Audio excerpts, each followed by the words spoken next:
کامران مرتضیٰ صاحب، آج اسمبلی کے فلور سے جو پیغام گیا یا جو آج شہباز شریف صاحب نے جو گفتگو کی ہے، آپ کیا سمجھتے ہیں کہ اس وقت کس چیز کی سب سے زیادہ ضرورت ہے جو تمام سیاسی نظریات کو ایک طرف رکھ کے ون پوائنٹ ایجنڈے کے اوپر تمام قوم، تمام سیاسی جماعتوں، تمام سٹیک ہولڈرز کو متحد کرے اور بین الاقوامی ان طاقتوں کو پیغام دے جو پاکستان میں انارکی پھیلانا چاہتے ہیں، بدامنی پھیلانا چاہتے ہیں اور استحکام نہیں دیکھنا چاہتے؟ آج شہباز شریف صاحب کو بات چیت کرنے کے لیے خود ابتدا کرنی چاہیے تھی تمام سیاسی قوتوں کے ساتھ، بھلے وہ ان کی پسند کی ہیں، بھلے ان کی پسند کی نہیں ہے، یا بھلے کسی کے پسند کی ہیں یا کسی کے پسند کی نہیں ہے. ان کو کہنا یہ چاہیے کہ میں خود چل کے جاؤں گا اور ہم سب مل کے جو ہے اس معاملے کو حل کریں گے. یہ کسی ایک کا معاملہ نہیں ہے، کسی ایک کا مسئلہ نہیں ہے. اس کے لیے سب کو مل کے جو ہے وہ کوئی نہ کوئی جو ہے طریقہ کار ڈھونڈنا ہوگا، اور اگر کوئی طریقہ نہ ڈھونڈ سکے تو پھر چیزیں آپ کے ہاتھ سے تیزی سے نکلتی جا رہی ہیں. آپ جو مرضی کہتے رہیں، اس وقت معاملات خراب ہو رہے ہیں، اور اس کا حل جو ہے وہ آپ کی سیاسی طور پہ جو ہے نا معاملات کو درست کرنے میں، نہ کہ اس کے لیے جو ہے نا وہ آپ اسمبلی میں لوگوں کو ایک دوسرے کو گالیاں دیتے رہیں یا ایک دوسرے پہ تنقید کرتے رہیں اور کسی کو نیچا دکھانے کی کوشش کرتے رہیں. یہ وقت تازہ نہیں ہے، یا ویسے بھی نہیں ہونا چاہیے اتنے بڑے ایوانوں میں. اور بہتر یہ ہے کہ آپ مل کے بیٹھیں اور ایک دوسرے کے ساتھ مسائل حل کریں اور یہ مسئلہ بھی حل کریں. کامران صاحب، آپ نے ہمیشہ ہر گفتگو میں کہا کہ وقت نکل رہا ہے اور فلاں فلاں، آپ نے ہر جگہ کی نشاندہی کی کہ یہاں پر حالات درست نہیں ہیں. آپ نے دونوں صوبوں کے متعلق بہت سی چیزیں کہی. آج شہباز شریف صاحب نے کہا ہے کہ میں کل جماعتی کانفرنس بلا رہا ہوں. آپ سمجھتے ہیں کہ یہ معاملہ اب ہے؟ کیا یہ وقت لیٹ ہو گیا ہے یا درست وقت ہے؟ کیا اس سے پہلے یہ سب کچھ ہو جانا چاہیے تھا، یا اب بھی ہونے سے یہ مسئلہ حل ہو جائے گا؟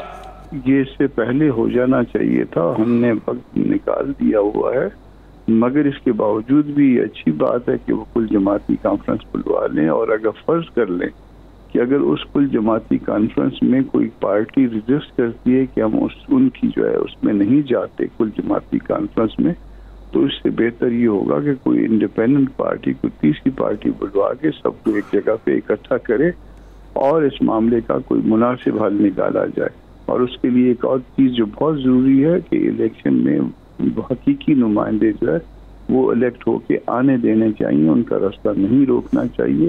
حکومت بنانا ان کا حق ہے جو جن کے پاس مینڈیٹ ہوتا ہے، نہ کہ ان کا حق ہے جن کو جو ہے تعلقات جن کے کسی کے ساتھ اچھے ہوں. آپ کیا سمجھتے ہیں کامران مرتضیٰ صاحب کہ اس وقت جس طریقے سے آج پیغام دیا گیا، مستقبل قریب میں آپ کو لگ رہا ہے کہ نظریات میں کوئی تبدیلی آئے گی، تلخی کوئی کم ہوگی اور اس طرف کو توجہ دینے کے لیے سب جو ہے مائل ہو جائیں گے؟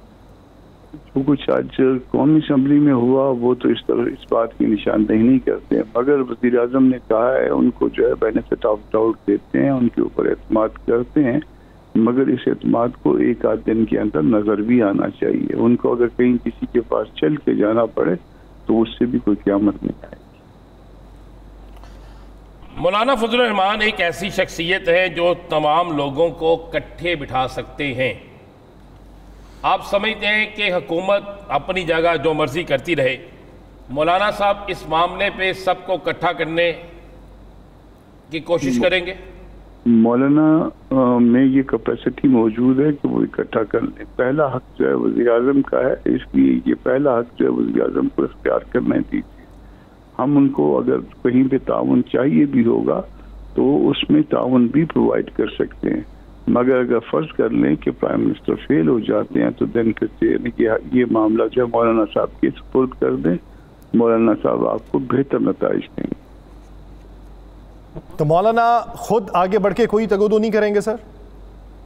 کی جا سکتی ہے، مگر یہاں پہ ایک پرائم منسٹر کو جو ہے وہ اس کی قیادت کو یا اس کی جو ہے اس کی اتھارٹی کو جو ہے نا وہ کمپرومائز ہم نہیں کرنا چاہتے، یا اس کا رول جو ہے نا وہ نہیں لینا چاہتے. بہتر یہ ہے کہ وہ ایک آدھ دن 2 دن اس کوشش کو کر لیں. اگر یہ کا معاملہ ان سے حل ہو جاتا ہے سب کو بٹھانے کا، سب کا مطلب سب کو بٹھانے کا، تو اچھی بات. اور اگر نہیں ہوتا تو پھر وہ خود جو ہے نا وہ کہیں کہ میری مدد کریے، آپ کر لیجیے، ہم حاضر ہیں۔ لیکن کامران صاحب، ماضی قریب کے اندر ڈائیلاگ کا سلسلہ تو شروع ہوا تھا، اسی ڈائیلاگ کے تناظر میں قومی دھارے میں شامل کرنے کی باتیں ہوئیں، بہت سی پریس کانفرنسز ہوتی رہیں، کیا وہ پازیٹیو آؤٹ کم تھا؟ آپ کی پالیسیاں مستقل نہیں ہیں، آپ ڈنگ ٹپاؤ پالیسیاں کرتے ہیں، آپ کا جو ہے نا ہر شخص کے ساتھ جو ہے نا ہر جو حکمران کہیں ہر طاقتور شخص میں چلیں اشارتاً کہہ دیتا ہوں، اس کے ساتھ آپ کی پالیسیاں جو ہے بدل جاتی ہیں۔ جب آپ اپنی پالیسیاں جو ہے نا اشخاص کے اوپر رکھیں گے تو پھر جو ہے نا معاملات حل نہیں ہوں گے۔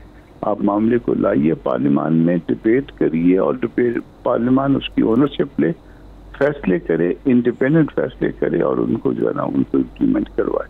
اگر نہیں ہوگا تو پھر یہ 1 آدھ سال آپ کسی کو دبا دیں گے، معاملات دب جائیں گے، پھر اس کے بعد پھر کہیں سے اس کی کوئی شاخ آپ کو نظر آنے لگ جائے گی۔ اچھا کامران صاحب، آپ سمجھتے ہیں اس کا حل جو ہے وہ مذاکرات کے ذریعے ہی ہے، اور یہ جو کچھ یہ جو آج چیزیں سامنے آئی کہ کچھ غیر ملکی اسلحہ، کچھ غیر ملکی ایسے ثبوت ملے ہیں جو ان کی سہولت کاری کر رہے ہیں، ان کو سپورٹ کر رہے ہیں، تو کیا ہمیں ان کے خلاف بھی سخت ایکشن لینا چاہیے، اور ساتھ جو سیاسی طور پر ان کی کسی نہ کسی جگہ پر سپورٹ کرتے ہیں اس حوالے سے کیا عملی اقدام کرنا چاہیے؟ دیکھیے، اگر کوئی واقعی حقیقتاً میں ایسی بات ہے کوئی غیر ملکی سپورٹ ہے تو اس کا ثبوت سامنے لانا چاہیے، مگر بہتر ہوگا کہ یہ ساری باتیں پارلیمان میں لائی جائیں۔ یہ غیر ملکی اسلحہ، بغیر ملکی ثبوت، اس کی اپنی ایک کہانیاں ہیں، اس کی اپنے ایک معاملات ہیں۔ یہ نہ ہو کہ اس کے بعد ہم 2-4 سال بعد اس کے اوپر کوئی اور جنا آپ اور ہم پروگرام کر رہے ہیں۔ تو بہتر یہ ہے کہ ہم ایسا پکی بات کریں جس کو اور سچی بات کریں۔ اگر پکی اور سچی بات ہوگی تو اس کو عوام کی بھی سپورٹ ملے گی اور کل اس میں برکت بھی ہوگی۔ اچھا کامران صاحب، اگر بات کی جائے اپوزیشن اتحاد کی تو باتیں گردش کر رہی ہیں کہ جمعیت علماء اسلام فے جو ہے اگلے الیکشن میں سیٹ ایڈجسٹمنٹ کی بات کر رہی ہے۔ اب یہ نیریٹو بنایا جا رہا ہے، اب یہ آپ سمجھتے ہیں کہ ایسی ڈیمانڈ کی گئی ہے یا پھر یہ اس اتحاد کو سبوتاج کرنے کے لیے ایک اور ہے بات؟ دیکھیے، ایسی باتیں کی جاتی ہیں جس کو سن کے بھی شرم آ جاتی ہے۔ کسی نے کہا کہ فنڈ چاہیے، کسی نے کہا قیادت چاہیے، بس جس کے منہ میں جو آتا ہے وہ کہتا جاتا ہے۔ بہرحال آپ جو کچھ بھی ہے وہ پائپ لائن میں ہے، اور میرا خیال ہے کہ اس میں ڈیولپمنٹ ہو رہی ہے۔ مجھے اس میں پتہ ہے ذاتی طور پہ کچھ، مگر ابھی میں شیئر نہیں کرنا چاہتا۔ یہ ساری جو ہے نا جان بوجھ کے اس کو مختلف تاکہ کہیں سبوتاج کی مختلف مقاصد کے لیے، مگر یہ نیت اچھی نیت کے ساتھ جو کچھ ہے وہ نہیں ہوگا۔ اچھا کامران صاحب، عید سے پہلے ایک اور بیٹھک ہو رہی ہے جس میں چیزیں فائنل ہوں گی؟ نہیں، وہ ایک آدھ بہرحال ایسی بیٹھک ہے جس کو بیٹھک ہو چکی ہے، آپ اس کو کہیں، جس چیزیں جو ہے نا فردر شیئر کی ہیں میڈیا کے ساتھ شیئر نہیں کی۔ اچھا کامران صاحب، یہ جو سندھ والا معاملہ ہے اس پہ آصف علی زرداری صاحب بھی اب بات کر چکے ہیں کہ یہ یک طرفہ فیصلہ جو ہے وہ قابل قبول نہیں ہے، اب اس پہ دیگر لوگ بھی باتیں کر رہے ہیں، تو کیا سمجھتے ہیں کہ پہلے جو فیصلہ ہوا تھا وہ کیا نام ہے 2 طرفہ نہیں تھا، مجموعی طور پہ نہیں تھا، یک طرفہ ہی لاگو کر دیا گیا؟ کس چیز کا یک طرفہ فیصلہ؟ نہروں کے نکالنے کے حوالے سے؟ نہروں کے نکالنے کے حساب سے حوالے سے کبھی بھی 2 طرفہ فیصلہ نہیں ہوا، یہ تو ایسے مسلط کر دیا گیا ہے، اور پھر بعد میں یہ بتا دیا گیا۔ اس کے اوپر بھی میں نے بھی احتجاج کیا تھا، میں نے بھی جو ہے نا اسپیچ کی تھی، تو کیونکہ ہمارا بھی جو ہے نا وہ پانی کٹ لگے گا۔ دیکھیے، وہ کہتے ہیں جی ہم پنجاب کا پانی جو ہے نا پنجاب کی نہریں بنا رہے ہیں، پنجاب کا پانی دیں گے، ہم کو کوئی اعتراض نہیں ہے، پنجاب ہمارے سر آنکھوں پہ۔ بات یہ ہے کہ ایک چیز آپ کے پاس فالتو ہوگا تو آپ بانٹیں گے نا، آپ کے پاس پہلے جو ہے نا پوری نہیں ہو رہی ہے تو اس کے بعد جو ہے نا وہ آپ جو ہے نا نہریں اور کھڈے مارنے لگ گئے ہیں، تو اس کا فائدہ کیا ہوگا؟ جب اس کا مطلب یہ ہے کہ آپ یہ نہریں جو ہے نا یہ کہیں نہ کہیں پہ اس پانی کے لیے استعمال کریں گے جو دوسروں کا حصہ ہے۔ تو اگر فرض کریے کہ آپ بالکل سچے ہیں، آپ سر آنکھوں کے اوپر آپ سچے ہوں گے، ہم آپ کی نیت میں شک نہیں کرتے، مگر جو ہے نا آپ بٹھائیے اس کے لیے جو فورم ہے اس کو ایکٹیویٹ کریے اور اس میں فیصلہ کریے۔